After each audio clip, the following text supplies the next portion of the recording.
computer. Let's get it going here. There we go. Okay, well, we're going to talk about discipline today, which is, at least 3 number 10 cans full of worms. So we'll be well fed by the time we're done with that.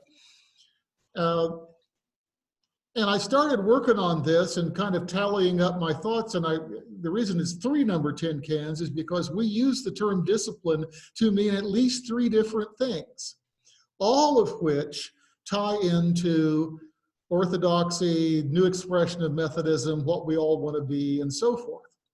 So the first way we use the word is we use the word discipline to talk about a way of life, a regimen to follow, sort of like athletics. Baseball is a discipline. Your whole life wraps around staying in shape and getting sharper at this and mastering the plays and so forth. And one is reminded of Paul telling his parishioners that only one person wins the prize, so run that you may attain it. And to be in training, to be working on all your skills and so forth, and your whole package is a discipline. And in the Middle Ages, monasticism was the big way in which people did this kind of thing. Ordinary people living their ordinary lives thought that they were too busy to strive after holiness. And so they would just depend upon being forgiven, thank you very much, because it's like the Bible says it takes leisure to become wise. And not that the monks were lazy, but the monks could devote their full time to being spiritual. And particularly after Benedict wrote his rule, founded Monte Cassino in AD 500, you have the rule of Saint Benedict, which was a way of being Christian together in a monastery. And it was a way of harnessing all of your energies to seek after the fullness of God. And ordinary people talked about becoming a monk as seeking counsels of perfection. Well, Methodism has sometimes been called monasticism for the masses, because Methodism is an ordered life, or was supposed to be an ordered life. That's what the method in Methodism is. And Wesley taught his people a way of discipleship to follow. First of all, we have the general rules, which is number 1, do no harm. Number 2, do all the good you can. Number 3, be faithful in attendance upon all the ordinances of God. And there's other little things that we remember from Wesley about earn all you can, save all you can, give all you can, and that kind of thing. In addition, he gathered them into classes and bands and societies in order to conserve the harvest. And in those intense little groups, people mentored each other in how to walk this walk the Methodist way. And of course, as a church, we have doctrinal standards, which are supposed to form us in how we do this. We have a code of clergy ethics, those of us who are clergy, something about which lay people know almost nothing, and yet it rules our lives because we're always having it drilled into us about our relationships with each other and how we're supposed to do things. But anyway, and for everybody in the whole Methodist movement from the get-go, we're all supposed to be going on to perfection. There is this idea that you really can walk this walk, and you can be perfect as your Father is perfect, and you can know God and hear God talk to you, and you don't have to be a monk to do it. But it's the same kind of impulse. You have to be disciplined to do it, and you have to follow a particular regimen. Okay, well, that's number 1.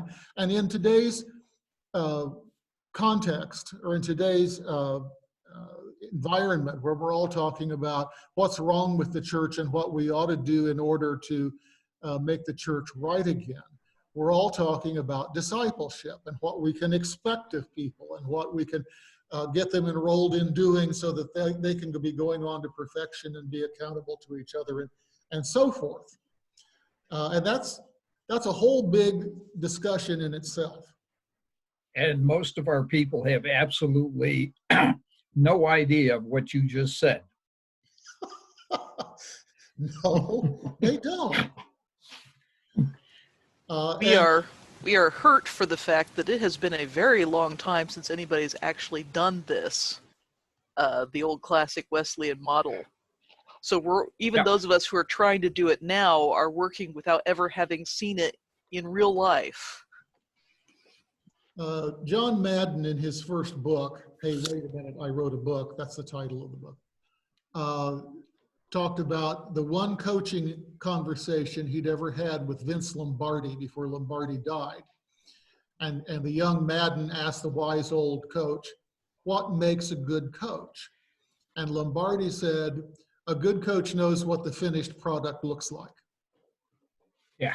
Everybody runs plays, everybody does wind sprints, everybody has team meetings, everyone, they all do the same things, and they're all trying to figure out where the magic key is. But if you've ever been on a championship team, you know when you're there. And you know when you're there with this, and we can leave that and we can go do that and get it sharpened up. And if you've never been on a winning team, you're just stumbling around trying to make the magic happen. And it has been so long since any form of Methodism has had a winning team. Yeah, I coached one of those high school teams. We don't know how to do this anymore. No. Seedbed has Dr. Kevin Watson, who I think is now at Chandler, wrote a book about the class and the book about the band. And Seedbed has both the books and DVDs for both of those classes. And he walks you through the process of trying to get this stuff started.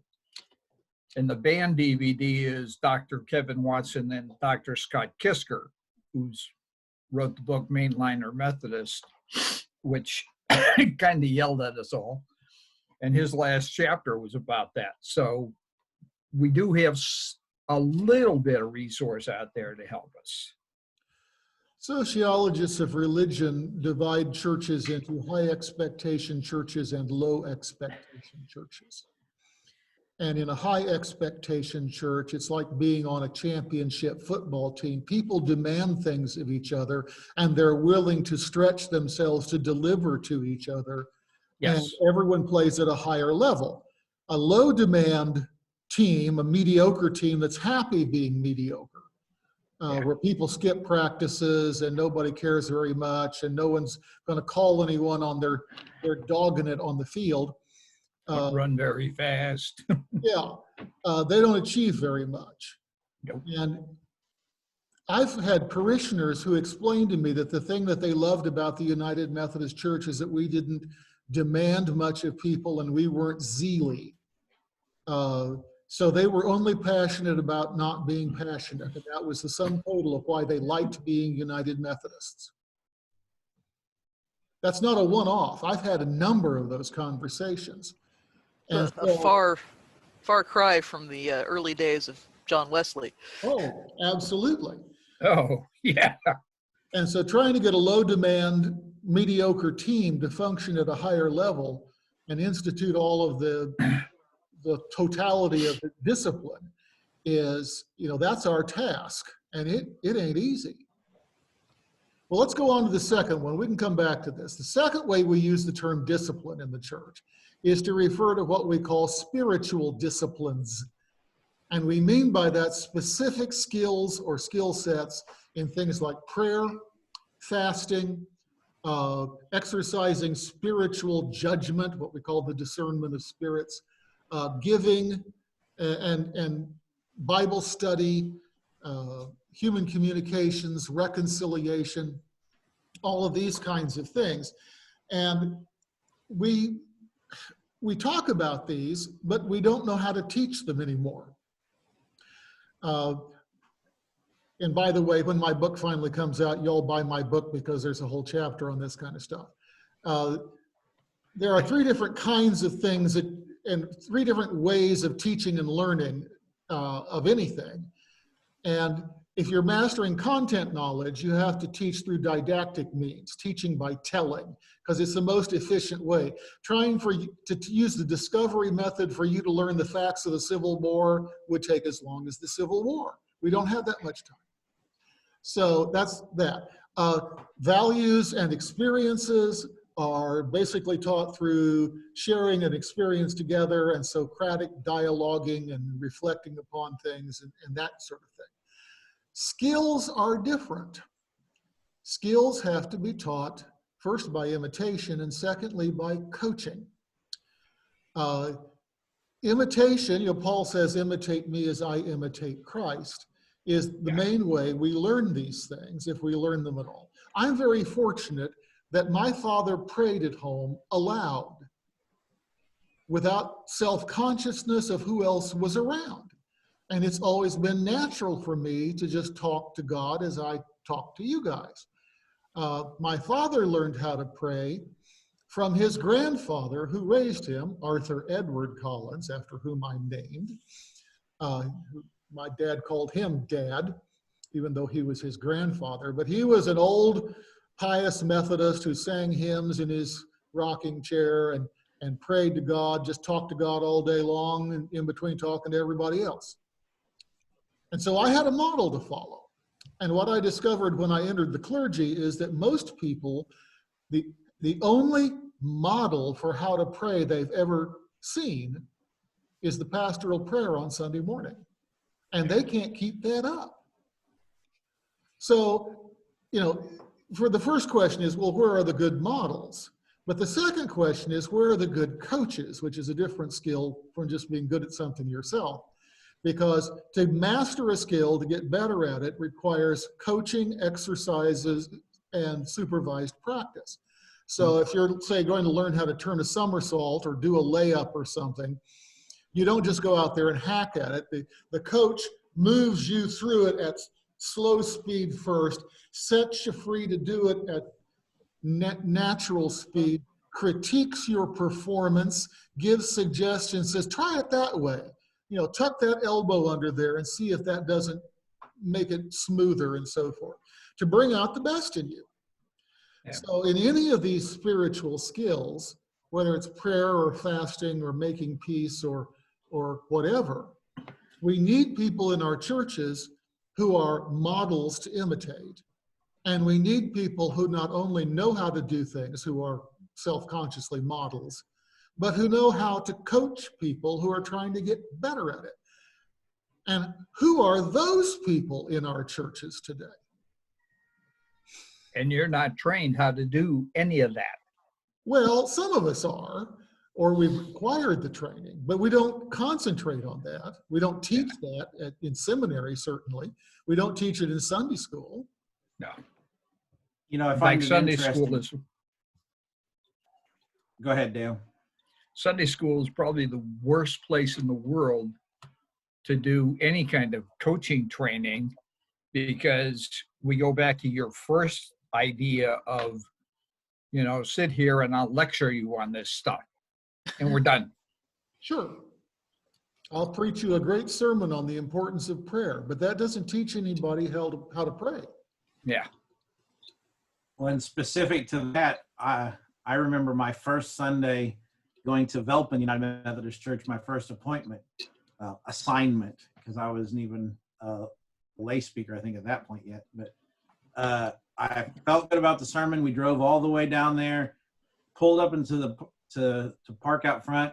I looked over at Melissa and I realized I've never prayed in public. Oh boy. There is a for everything, Mr. Savick.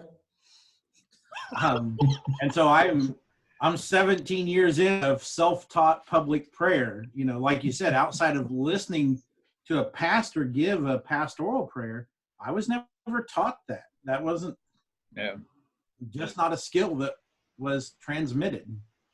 As part of the Go ahead. As part of the Scouting Ministries retreats that we have occasionally managed to put together for United Methodist Scouts, every time we offer a class on how to pray in public, because this is probably the hardest skill to teach to chaplains and chaplain aides, to stand up in front of all of their buddies who are all their own age or older and pray for them. Yeah, and a lot of what we do in youth ministry and scouting ministry and so forth is that we're teaching people how to pray. I've heard a lot of first-time prayers on the backpacking trail, and we always had a rule that someone had to pray before we ate. So if you really don't like cold food, you know, someone needs to do this. And we would teach them how to do that because they didn't know how. And then, okay, then they're comfortable with that. And we would do devotions together. In youth groups, exercising spiritual discernment is actually something that they do a lot of. They don't know they're doing it. But they're in the most social time of their lives, and you know, they're all dealing with, am I really in love? Is he really in love with me? All that kind of thing.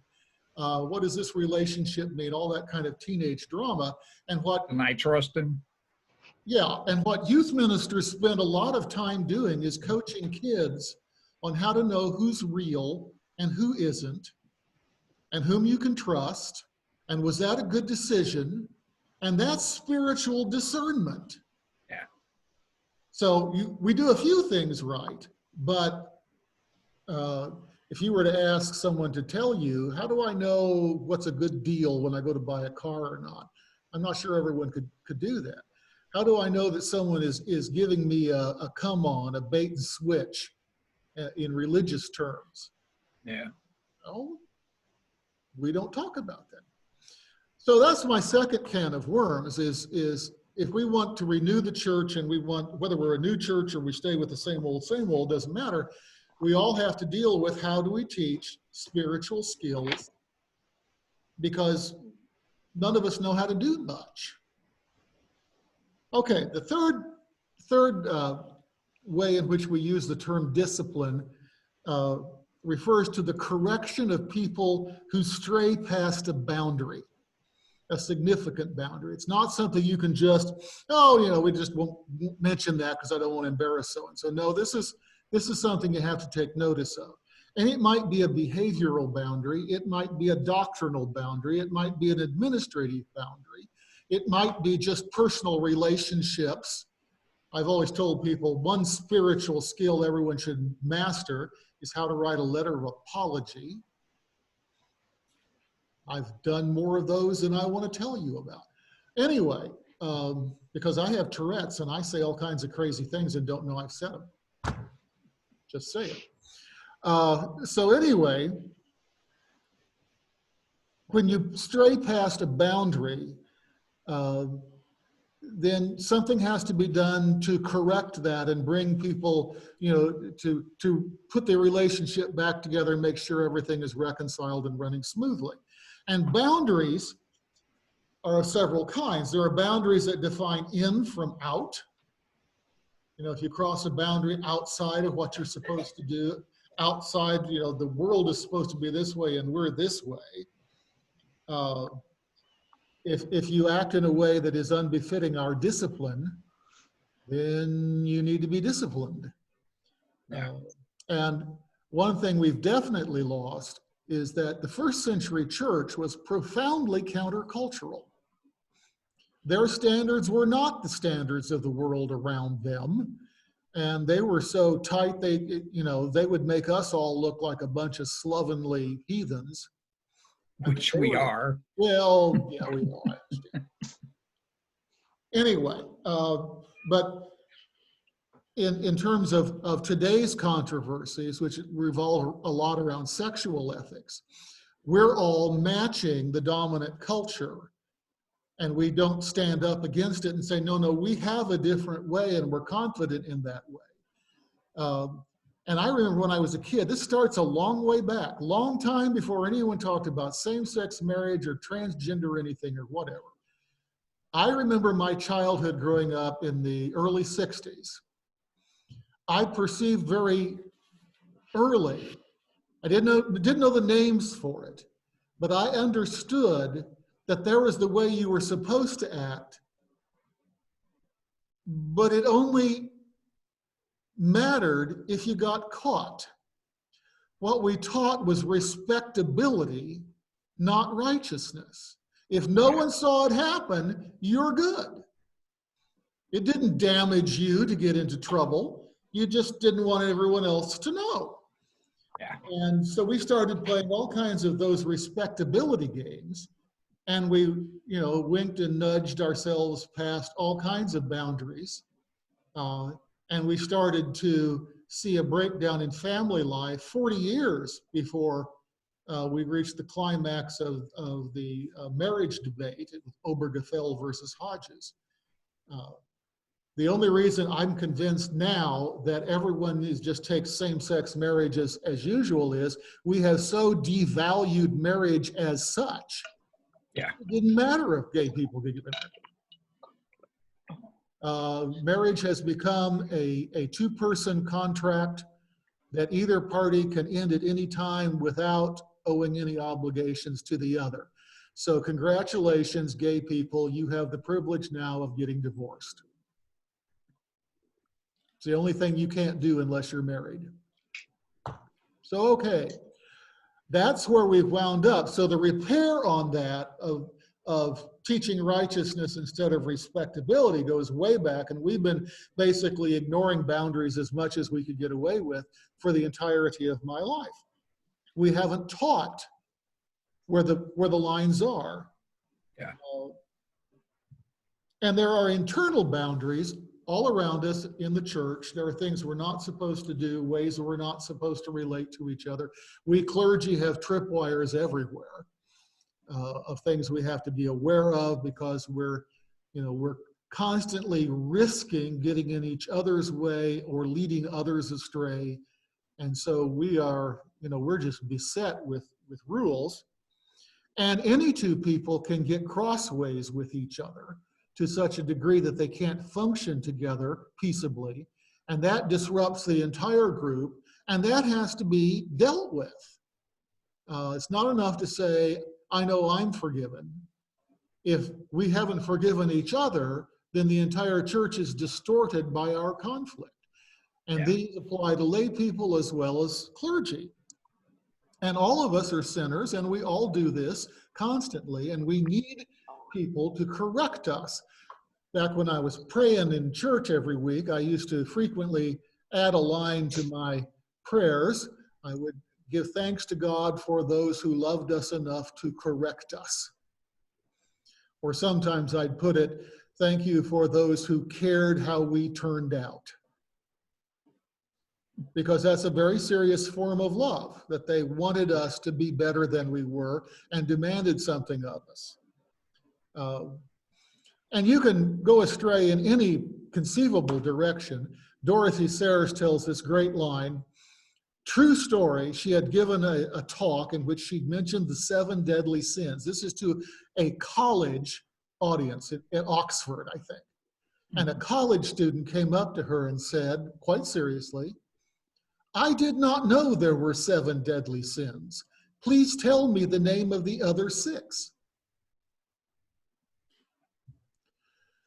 So, pride, wrath, sloth, all the rest of them, those are just as big a sins as immorality, as we term it. Yeah. Luxuria is the technical name. Go ahead.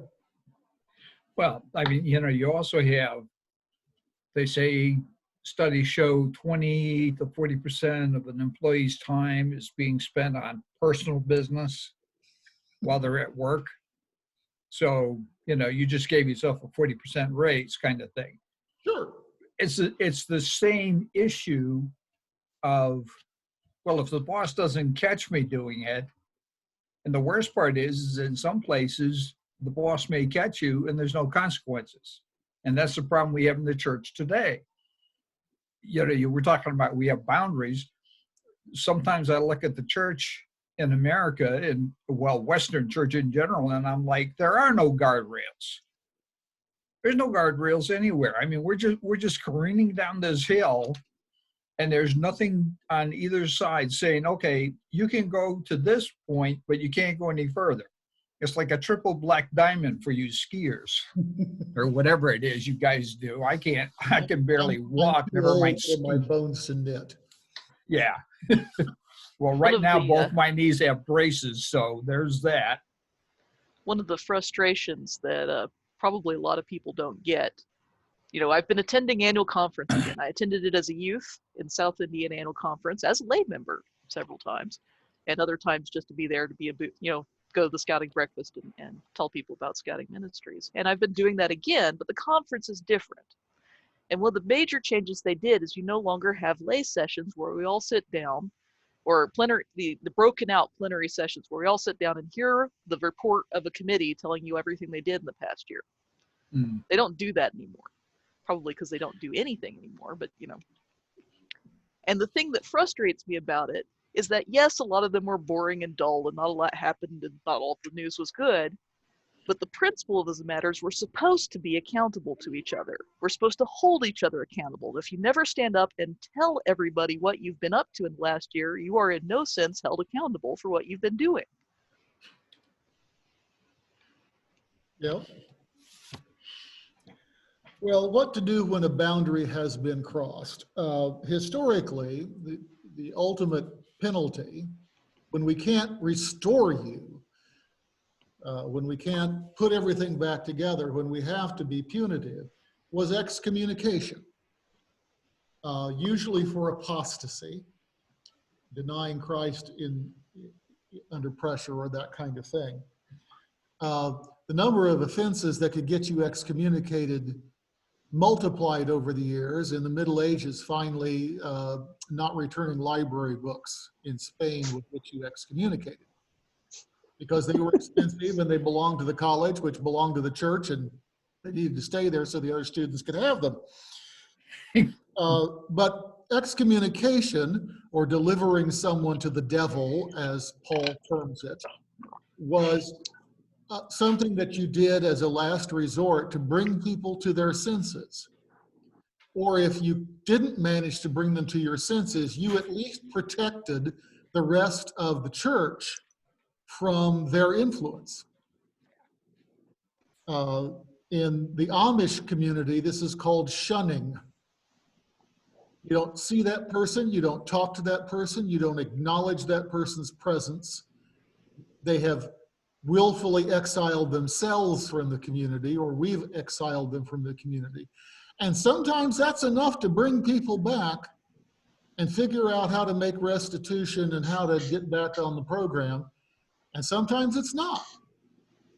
In the later Middle Ages, we got into penance in a big way.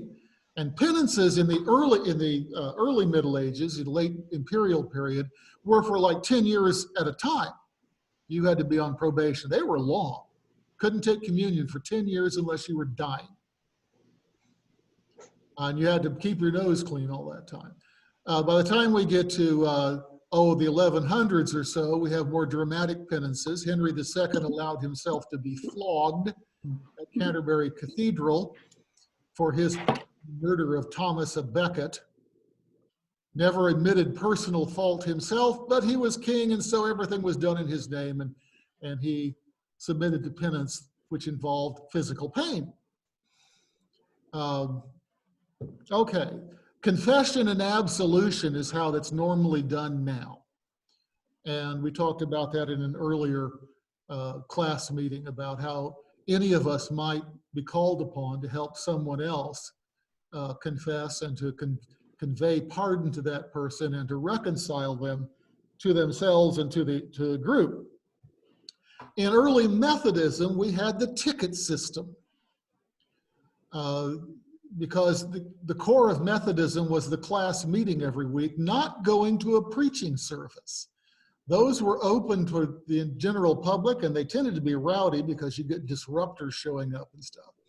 But you had to have a ticket to go to class meeting. And if you were misbehaving or just dogging it, just not showing up, they reviewed that every quarter, and you'd get your ticket pulled, and you couldn't go to a class meeting until you'd been reconciled. So you'd had a good talking to about this. And of course, there's problems with that because nobody likes to pull the ticket of someone else that's important to them.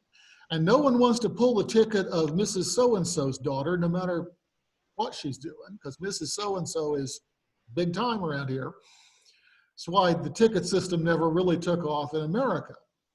But in England, as long as Mr. Wesley was alive, he'd come into town and he'd review the records of the societies, and he'd drop a third to a half of the membership on his personal say-so.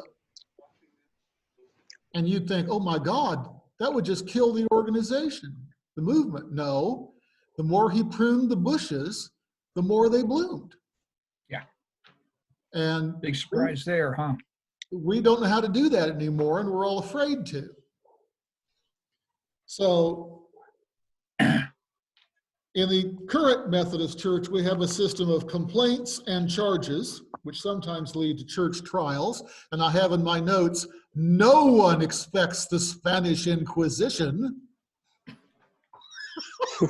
because I had to say that at this point. Which wasn't the way they say it was anyway. Oh, sure. Well, anyway, good reminder to us that the point of our system of church discipline, such as it still is not to punish people for doing wrong, but to correct them and achieve reconciliation and bring them back to where they were supposed to be, where all is forgiven and over with, concluded. If I have to complain of your behavior, the optimum outcome is that you would say, I understand that I've crossed a boundary and I'm responsible for that and I'm sorry for that, and what can I do to make that right? And at the end of the whole process, it's not an issue anymore. But of course, I'm more familiar among the clergy with this, where we have people who are disobeying serious rules who expect to get away with it.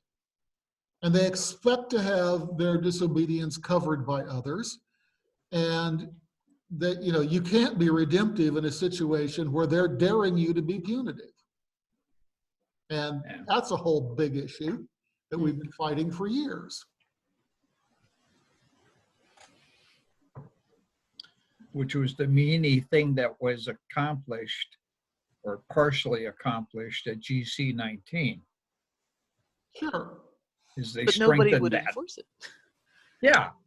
I mean, you know, what's the point? You know, it's like, you know, we have a speed limit sign in our neighborhood that says it's 15 miles an hour. Well, I've been almost run over by 40 mile an hour more than once. Sure. And we got a curve right in front of our house that seems to be a favorite place for people to slide during the snowstorms, usually into the woods.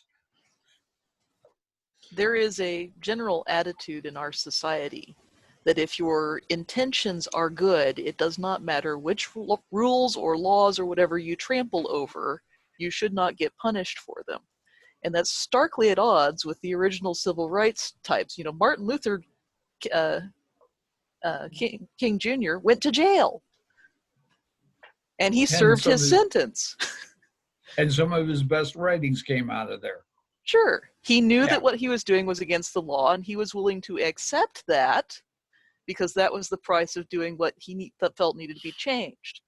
But a lot of revolutionaries out there feel that if, so long as their motivations are pure, there are no consequences they should suffer, rather than accepting that as part of the cost of getting the change you want. Yeah. And sometimes, while we would like to be redemptive and we would like to give people a break, we just can't. If you are a member of the clergy and you have a serious enough public belly flop, it's not that we don't love you, but we can't have people coming up to us and saying, you have all these thieves and whoremongers in the clergy. And so, well, no, we don't. So you have to get rid of people. Doesn't mean you don't love them, but you can't let them continue to represent you in the world and to the church. And the old thing was we would shuffle them off to another conference. Catholics aren't the only one who did that. And I don't know where all the bodies are buried by a long chalk, but I know where a couple of them are. Because we've seen that. But, you know, there are times when you have to say, I love you, but you have bought yourself a ticket out of here. We cannot sustain you in your office with this track record. And the same kind of thing applies to lay people. I mean, if you are convicted of a major fraud, of cooking the books in your company or something, we will still love you and we're not going to pull your church membership. But I don't think we're going to let you be financial secretary of the church ever again. You're no fun. You know, public confidence wouldn't stand it. You know, it's really interesting because in my 17 years of pastoral ministry, we've really not struggled with this well. You know, as offenders have gone up, especially due with drugs and around here in particular, sexual offenders. We don't know how to be redemptive in that. We don't know how to say, yes, we believe that God can change you and we will work with you, but you can't be with the kids, you know, or whatever. More often than not, you get church people say, oh, we welcome everybody. And then you say, well, what about so-and-so down the block who, and they're like, well, we can't let them in the church. Well, we believe in redemption or we don't, one or the other. Well, and I have a list here of just examples, and I'm not going to take time to go through them all. But you do have to ask yourself, how would we hold the clergy accountable for this? And how would we hold a layperson accountable for this? A personal sin, disobeying a rule, scandalous behavior, crime, addiction, wrong teaching. I don't think anybody has a clue how to prevent that. They just think it's going to magically go away when we get rid of the progs. Conflict with another person. You know, that happens all the time. Oh, no churches ever argue about anything. Troublemaking, sowing dissension, disrupting to the church. How do you bring that under control? And that reaches an extreme form in the clergy killer church. And by the way, the church killing clergy. But I pastored two clergy killer churches. And that's a terrible experience. They chew people up. They ruin careers. They cost us good leaders. And the ordinary, unsuspecting people who join those churches looking for Jesus get beat up in the whole process of the fracas. And the problem with this is like a dysfunctional family. Unless the whole family comes to therapy, you're not going to fix this. Yeah. So you've got the crazy maker or crazy makers, and you've got the target or targets, and everyone else plays enabler. And if the crazy maker dies or moves away or something, you think, okay, that's fixed it. But what happens is one of the enablers becomes a new crazy maker because they don't know how to be a church family except with this nonsense. Yeah. And it makes me think of the, those passages from Leviticus that talk about mold and mildew. I've been reading those. I've read those a couple of times during the season just to remind me that God actually planned for things like infections and pandemics and things like that, and gave us some pretty good protocols. I wish that somehow we would say, oh, wait, this church seems to have an infection. Let's isolate it. And let's see if this banned it for 3 months. See if it'll come back and it can be healthy again. But we don't do those kind of things. Another thing we don't train our clergy on how to do is how to deal with those clergy killer churches or their church killing clergy. I mean, how do you get the crazy maker to stop being the crazy maker? How do you get the enablers to stop being the enablers? And how do you get the targets to stand up for themselves a little bit while they're being the targets? We don't know how to do any of that. in theory, that's what district superintendents are supposed to be doing, is surveying their churches and saying, okay, this one's getting out of hand, or this clergy needs a break, and keeping everything in a good order. They don't have time to do that because they're busy doing things for the conference. Yeah. That's true. I do know Well, that. Go ahead. and I'll speak to Sam's point about, kind of quarantining those clergy killer churches. I've served one of those, that they had that problem, that they wanted to do things their own way. And they were closed for 2 or 3 months, and they got the bright idea that they were going to hire their own pastor by advertising in the newspaper. You can't do that in the Methodist system. We don't have a call system. And the district superintendent had to intervene and say, your church is closed. You were told not to do this when we, moved you to this kind of isolated system. And they said, well, we've got people coming and we've been, leading this as laity. We need a pastor because we have, X number of people that were viable. And so the district superintendent has the bright idea. Well, Ryan's nearby. Let's appoint him there. And it lasted all of a year and a half, and the church eventually was closed for good, and the conference has sold the property because they just cannot function. And so maybe instead of just taking them away for a few months, it's better for them to just be put to sleep, as it were. Except then does the infection go move to somewhere else? One of my clergy killer churches was in a town where every congregation was a clergy killer church. And they all traded dysfunctional members among themselves. When it got too hot for you in the Presbyterian church, you go over to the Methodist church or the Lutheran church or whatever, and it just went on and went on. The whole town was just crazy. There's nice people who live there, but their family systems as a church was completely dysfunctional, and it took a long time and the loss of full-time status and a lot of pain and so forth, because no one wanted to go there for them to finally start to deal with some of this at least. Well, okay, we've got 3 different cans of worms here, and we can, in our time that's left, we can go in any direction you want. We can talk about the Methodist way and how we get that. We can talk about spiritual disciplines, or we can talk about how we deal with people who mess up and getting them restored. If we move, just off the top of my head, if we move to work with people on developing the spiritual discipline on a personal level and in a group level, do you think maybe the other 2 will sort of be drawn along?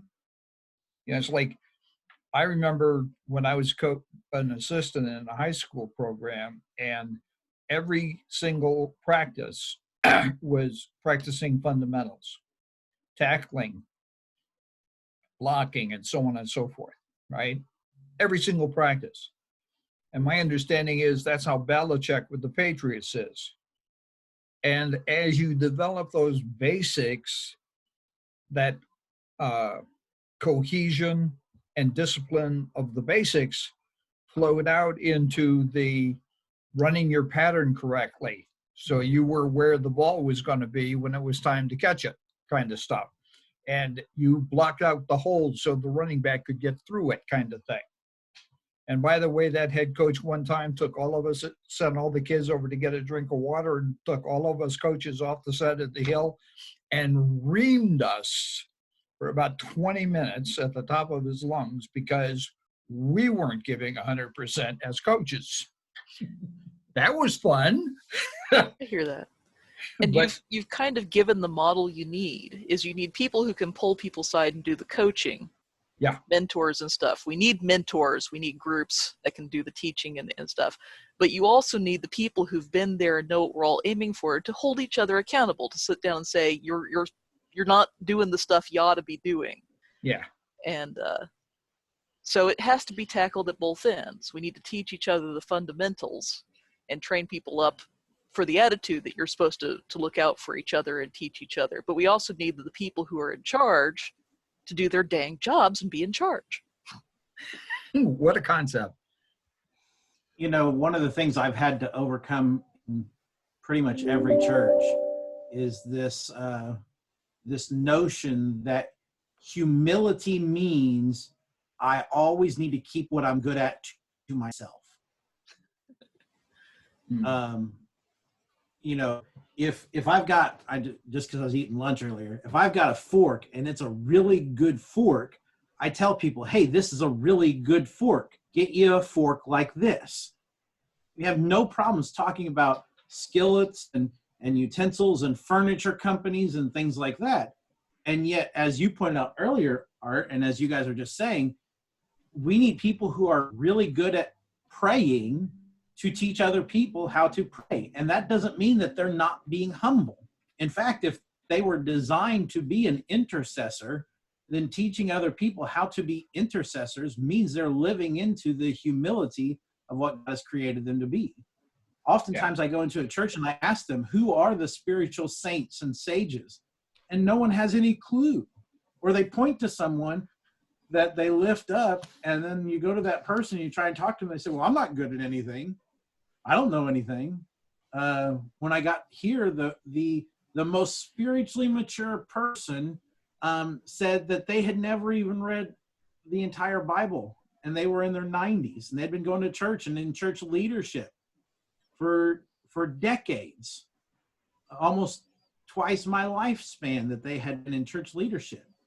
Yeah. And so, you know, there's this tension between pride and humility, I guess. I don't understand it. I haven't quite figured it out. But in order to not be prideful, we're not willing to teach people what we're actually good at. Yeah.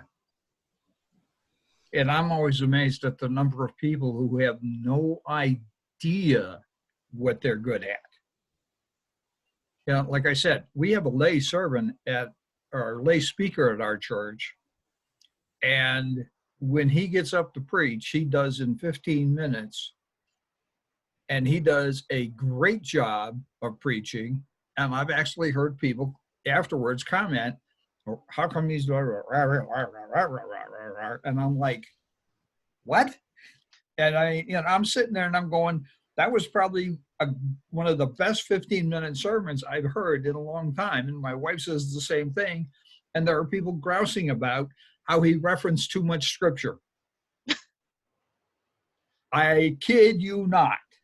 I understand. And I one time was going to get ready to teach a class on the book of Mark. And I sat down, and as I sat down with the first chapter of Mark, I had my 30 beginning questions to work through. And when I started in with the first 4, what I got were blank looks. They had no clue about where I was going or how I was going there. Okay, so I gotta back up way back from there to even begin to try to teach the way I've been taught how to teach the Bible.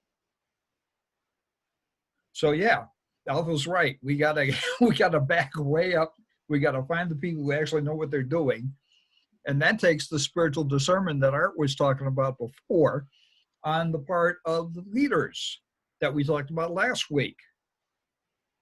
I have to be able to find the people who know how to teach from a spiritual perspective, not just people who have taught in the classroom and are, licensed educators. Some licensed educators make the worst Sunday school teachers I've ever seen in my life. But people who understand how to communicate spiritual truth in a way that their classes can understand what they're saying to them. Anyway, I stop. You also need spiritual discernment is important when you need to turn and say, okay, you're overworked or you're too stressed or your methods just aren't working to teach this skill. Maybe your talents would be better suited somewhere else. Yeah. And that's very hard to do. Even if you can determine that that's the case, getting up the gumption to go say that to somebody presumes a relationship that may not exist. Yeah. Yeah, we've turned the church into a bunch of customers buying our product, our ministry, the clergy and the more forward volunteers. And so, what they like is to be entertained and moved and to have fun and to enjoy company and so forth. And spoon-fed. And well, yeah, but that's what we've taught them. We haven't demanded anything of them, and when you try, people will go, oh. So I don't know how you get around that except by solving the larger problem of a high demand church versus a low demand church where people want to grow. Well, if we're going to be talking about a brand new expression of Methodism coming out of the breakup of the United Methodist Church, maybe someone who is inside that organization ought to start talking about that very fact. Are we going to continue to be a low demand kind of system, and we're going to talk nice about making these demands, or are we actually going to put some teeth into the system itself and say to people, you want to be a new Methodist? Guess what? We're the Marine Corps of churches. And you think about it, what was one of the best advertising campaigns any military branch ever had? The few, the proud, the Marines. And guys went to them in droves. And I'm sorry, I'm ex-Navy, so I'm a little biased, but those are the ugliest dress uniforms in the entire planet. I don't care what the Marines say, but I never say it around a Marine. My husband is ex-Navy as well, so There you I have go. heard it. Well, everyone wants to be special and everyone wants to be a somebody. And, part of what we do is to try to figure out what people are good at and help them succeed at it, spiritually speaking, to draw out of everyone the capability of doing ministry. But that's part of what we do. That's what the regimen is. We're trying to make you into a disciple. And once we've made you a disciple, you're supposed to follow this pattern for the rest of your life and figure out what you are personally good at, gifted at, called to do, whatever. And go make disciples. Sure. But disciple doesn't mean, I just need to learn this basic lesson one more time. No, you've been taught this basic lesson. You need to go do something with this basic lesson. That's why we do that. And in a curricular pattern, once again, read my book. There are 3 columns of teaching and learning, and you know what a disciple should know, and you can do what a disciple should do, and you've reflected on the values and experiences that make a disciple, then you're a disciple. And you may not be the best spiritual warrior there ever was, but you've done basic training. Now you have to go on to A school and figure something else out with yourself. And we do discipleship to the same level, or try to, with everybody. But if we can't even get everyone that far, then we're not going to get the prayer warriors and the super leaders and the visionaries and so forth, and we're not going to become a high demand organization. And there's lots of other things that are necessary for the church that people don't even realize are necessary or appreciate them for, which is a different thing. We don't thank people a lot. No. But it's like I was coming back from making men's breakfast with my husband, and I turned to him and said, people think that the gift of hospitality is boring, but they're doing it wrong. I understand. There's an awful lot of just plain old hard work that goes into doing and making things happen. And a lot of times it falls on very few people. And the same people. The same people. So really, we need to be able to turn to the people who aren't doing anything and say, don't you want to be a part of this? We need to invite them. And then we need to say, look, you're here. Don't you want this to be more than just a membership card somewhere? Yeah. But we also need to be able to turn to some of the people who are trying to do everything and say, give somebody else a chance. Yeah, and sometimes that part is the hardest part. I can remember a younger gentleman in our church who is a dynamite cook who tried to help with the United Methodist Men's Pancake Breakfast, which is a big fundraiser at our church. And they put gravy on their pancakes, but never mind. He tried to go in to help with the kitchen. And he basically was told to get out of the way. We know what we're doing. We know how to do it. Just stand over there. I think he left the church within 6 months. Sure. Mm-hmm. Went somewhere else. I had the odd experience when we were in Virginia Beach of looking for a church, because I'm a preacher's kid. Art's my dad. So I grew up, my church was picked for me, for most of my life. Yeah. And I drifted in and out of one in college. It was the campus church, and I was not terribly impressed with it. It was the kind of place where I could practically smell the heresy coming out of it. So, But the thing I noticed, there were 2 or 3 lovely churches that were within walking distance, Methodist churches of where we lived in Virginia Beach. But they were small, they had no idea what to do with visitors. They looked at you like you were coming from Mars. I mean, they had a protocol. We thank you for coming, and we give you this little packet that says, welcome to our church and everything. But when you said, how can I get involved, or is there anything I could do around here? They just kind of stared at you. Yeah.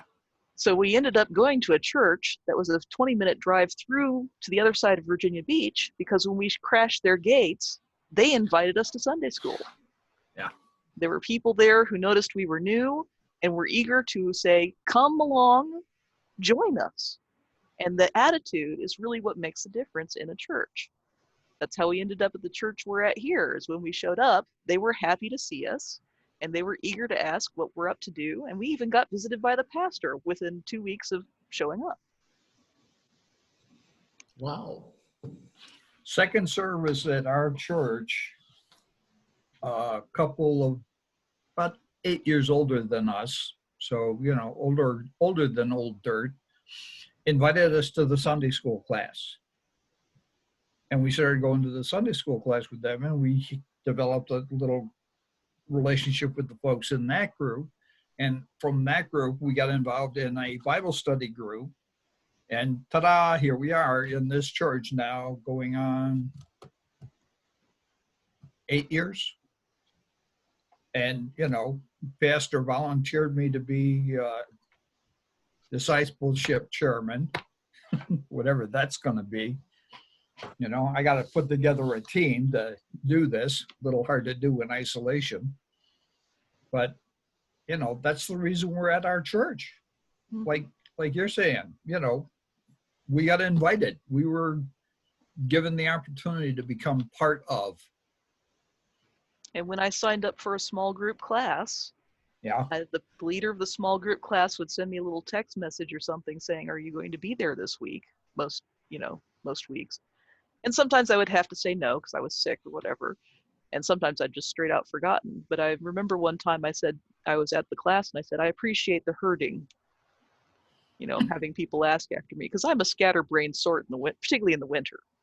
And there are days I'm grumpy and tired and I don't want to do anything. So to have somebody just sitting there saying, okay, how are you doing? Are you going to be there? Makes a huge difference. Yeah.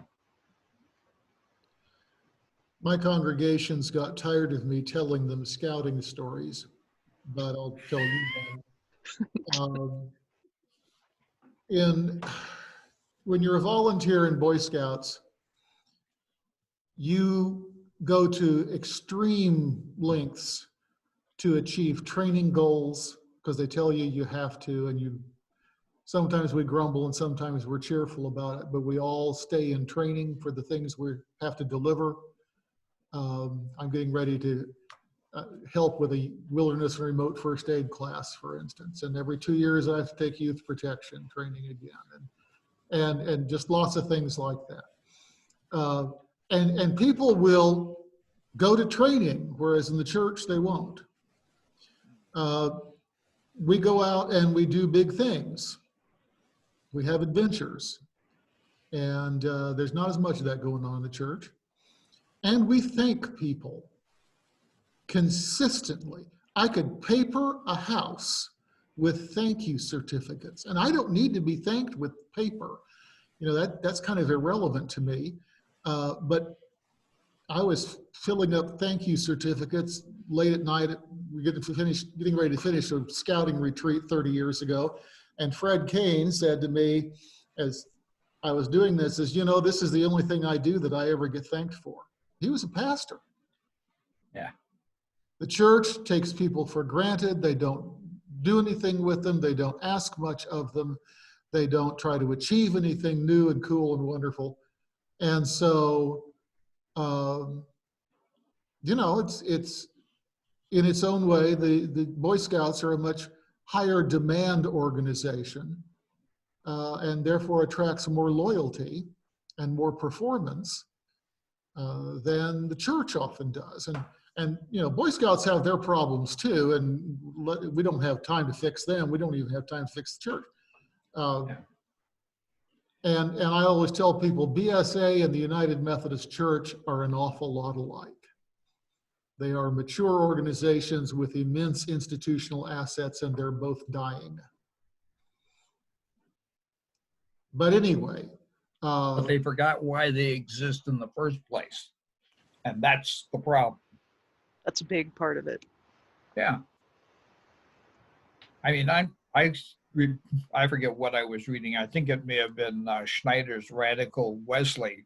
And he was commenting about the fact that during the early years of Methodism, that it got to the point where business owners would ask if you were a Methodist. And the reason they were asking is because they knew that if they hired a Methodist for a responsible position, that worker would do it with honesty, integrity, and so on, and enthusiasm, and they wouldn't have to worry about them stealing from them, and so on and so forth. Just like in the early church. One of the great critics of the church still said, look at the way these people love each other and take care of each other. You know, in plagues, it was the Christians who were nursing the sick, even though they were dying along with them, frequently more often than those. They would be nurturing all the poor and the marginalized and so on and so forth in that society. Today, do we even know where they are? You know, the more I study the ancient church and early Methodism, the more discontented I get. And unfortunately, my body doesn't want to play anymore. My husband and I have been watching this series, Walking Through History or something like that, on Netflix. Somebody go walking on Amazon Prime, where he's walking around different parts of England, following trails and paths and stuff. One of the things is he was up in the Cornish area where they had a great bunch of smugglers, because there had been this massive tax in the shadow of the war, you know, our Revolutionary War, and they didn't want to pay the tax. And so he was talking about all of the smuggling that went on for like a generation. And then the smuggling started to die out because there were Methodists. And Methodists don't smuggle.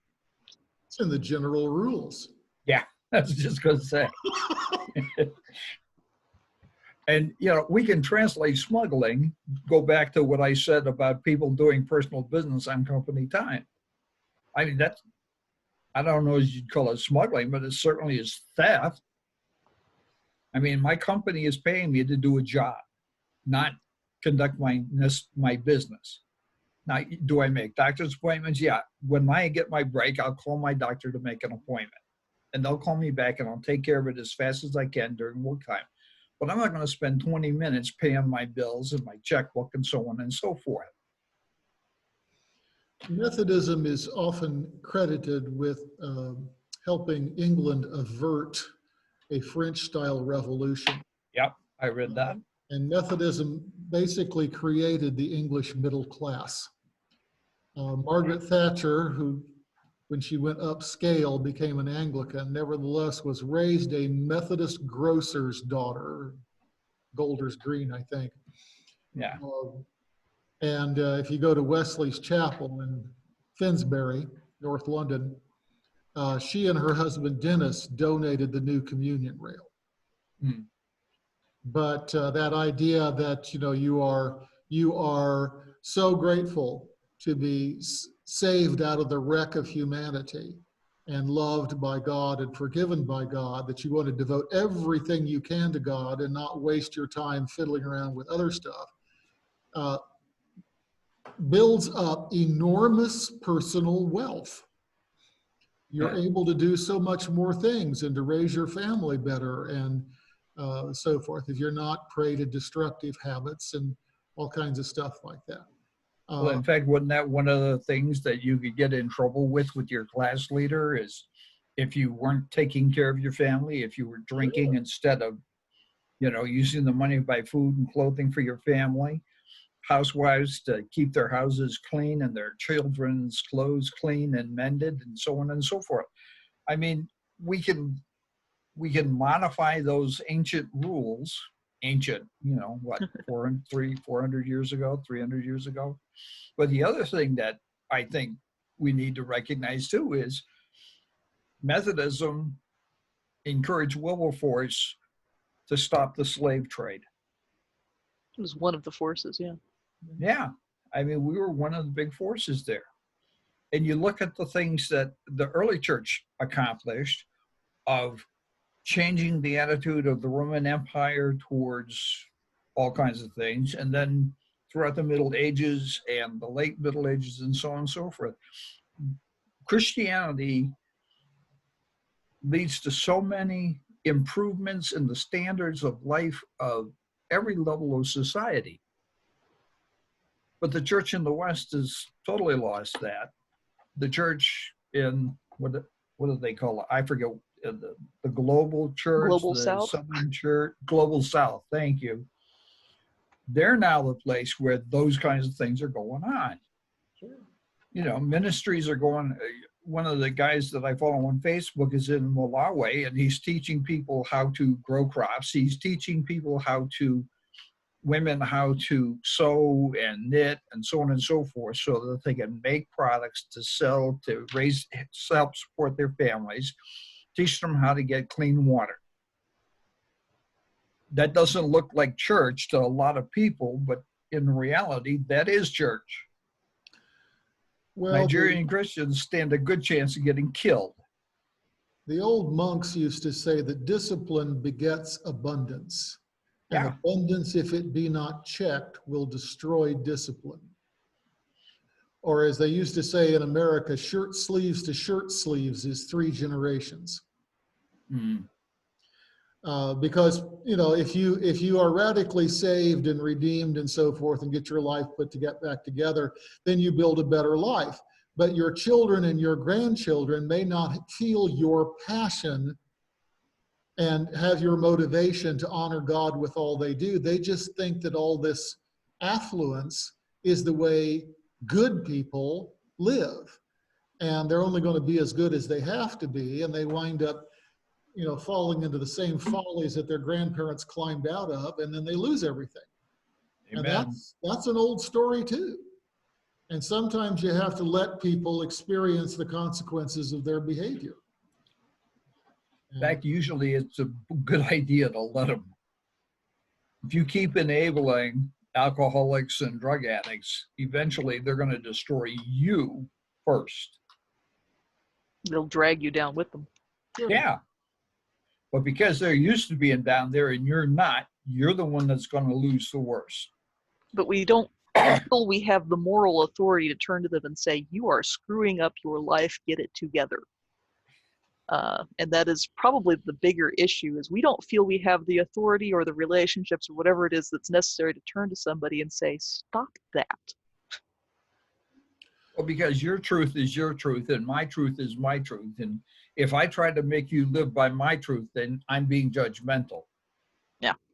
That's our culture. Yeah. Well, and we have to love people enough and build relationships with them to where we can hold each other accountable.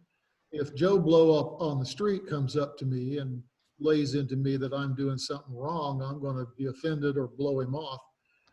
But if someone who really, really matters to me says, Art, you are off the track, I have to take that seriously because I value that person's opinion. And the church needs to build the relationships where instead of covering for each other, we challenge each other to be better than we are. I'll tell you right now, I've never seen, like I said, I've coached championship teams, assistant, but, we had a great head coach who everybody hated. Not us, we loved him. But every other coach hated him because he was one of those kind of crazy, passionate guys.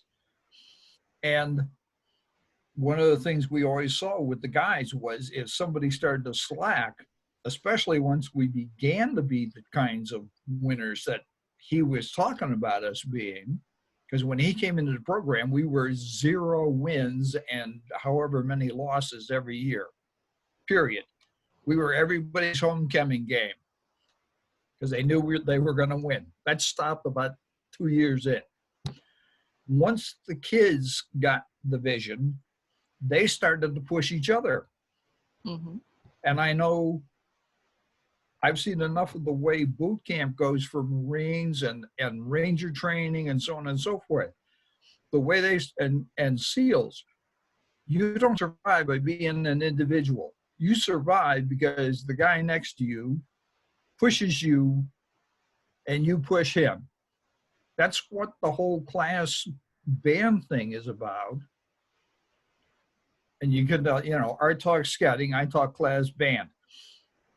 Unless we have people who are willing to push us and let us push them, we will never go forward. And you can't come out with a boxed program to do that because in the end, you have to have people who are willing to put in the work. Yeah. And you have to have people who are going on to perfection in the fullness of that term, not only as examples to draw people after them, but as people to walk beside them, to pick them up and say, come on, you can make another mile. We can do it together. Yeah. And we have not built that in the church. No, in fact, in America, we have made the individual such a god in reality that the very idea of doing what you're talking about is craziness in the American mind. How dare you try to push me? Again, you're being judgmental. No, I'm trying to get you to be the best you can possibly be. Get up, get moving. That's easy when I'm the coach. It's very hard when I'm on the team and I'm down there sweating with you. But that's what has to happen. And like you said, I'm not sure how to make it happen. Well, we'll pray for that. And we need to wrap this up, and I'll offer prayer for us to finish this. Lord, we pray for all of our churches, the whole church, that we would be faithful and that we might enable faithfulness in others. We pray for Dale's new situation he's wrestling with. We pray for all of our active pastors who are trying so hard to preach the gospel and draw people to new life. Yeah. We pray for all those church leaders who are in positions they don't even know what they're supposed to do. They want to do something, but they don't know how. We ask you to send us people who will show us what we should do next, and send us your Spirit by which we can do all these things. And Lord, thank you for those who cared enough to correct us. In Jesus' name we pray. Amen. Amen. Okay, next week's a fun one. Next week we're going to have arts and music. Oh, whoopee. Oh, you'll like it. Trust me. Sing like a I Methodist. Sing like a Methodist. See you next time. Okay, bye.